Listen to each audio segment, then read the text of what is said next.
నిలబడి ఉంటాం. అంటే బయట ఇంటర్వ్యూలు అడిగినా కానీ ఇదే చెప్తా, బిగ్ బాస్ బయాస్ ఉంది అని చెప్తున్నాడు. ఆయన ఇంటర్వ్యూలు పిలిచినప్పుడు చెప్తాడు బిగ్ బాస్ భయ. ఇక మాటలు మామూలు వదిలే, బిగ్ బాస్ బయాస్ కూడా ఉన్నాడు. మళ్ళీ వేరే వాయిస్లు ఇస్తారేమో, నా ఫోటోనే వేసుకోండి, నా వాయిస్ వేసుకోండి అని ధైర్యంగా చెప్పిండు. మరి అంత చెప్పినాడు, గేట్ తెరిచినప్పుడు పోలేదు కన్నా. అసలు నాకైతే మస్తు నవ్వుతుంది. ఆయన బిగ్ బాస్ వార్నింగ్ ఇచ్చి ఎవరైతే నేను నచ్చలేదో, నాకు గేమ్ నచ్చలేదో వెళ్ళిపోండి అని అంటే, గేట్ తెరిచినా కూడా అసలు ఉలుకు పలుకులేదు, అట్టనే నిలబడి ఉన్నాడు. పక్కన వాళ్ళు కూడా ఏం చెప్పలే. ఆమె సోనియా చెప్పింది, సారీ చెప్పు బిగ్ బాస్ కంటే. నేను తప్పు చేయలేదు కదా, నేనేం చేసినా, ఏమైంది వచ్చేస్తాడా అసలు ఈ వారం? ఖచ్చితంగా గేట్ దగ్గర నిలబడండి, ఖచ్చితంగా అభయ నవీన్ రాబోదు, అప్పుడు చెప్పండి. పృథ్వీ రాడు, అభయ నవీనే వచ్చాడు. నాగార్జున సార్కి ఎక్కడో కాలింది అంటే బిగ్ బాస్ అంటే ఎవరైనా. ఎందుకంటే మనం బిగ్ బాస్ చూసేదే ఆ ఫేమ్, అంటే హిందీలో తమిళ్లో అక్కడ వచ్చింది కాబట్టి ఆ ఫేమ్.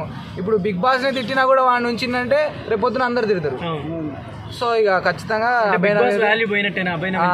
నవీన్ తెలంగాణ వాడుగా కొద్దిగా అది రక్తం ఆగలే. అంటే బిగ్ బాస్ తప్పులేదా? వేరే వాళ్ళు అంటే ఈ తమిళ వాళ్ళు, కర్ణాటక వాళ్ళు వీళ్ళు ఏంటంటే ఆలోచించి మాట్లాడతారు, అనాలా వద్దా అని. కానీ మన తెలంగాణ వాళ్ళు డైరెక్ట్ జీతం ఇచ్చే బాస్ని తిడితే ఎట్లా ఉంచుకుంటాడన్నా? నేను 3 లక్షల రూపాయలు 2 లక్షలు ఇచ్చి నిన్ను ఉంచుకున్నారు, నీకు పేరు వచ్చేదే అది, నీ పేరే పోయింది, నీకు ఇంకా డబల్ పేరు తెచ్చుకోవాలి. కానీ జీతం వచ్చే బాస్నే నీ జోకులు అయితే ఎట్లా తీసి పడేస్తాడు అట్లా.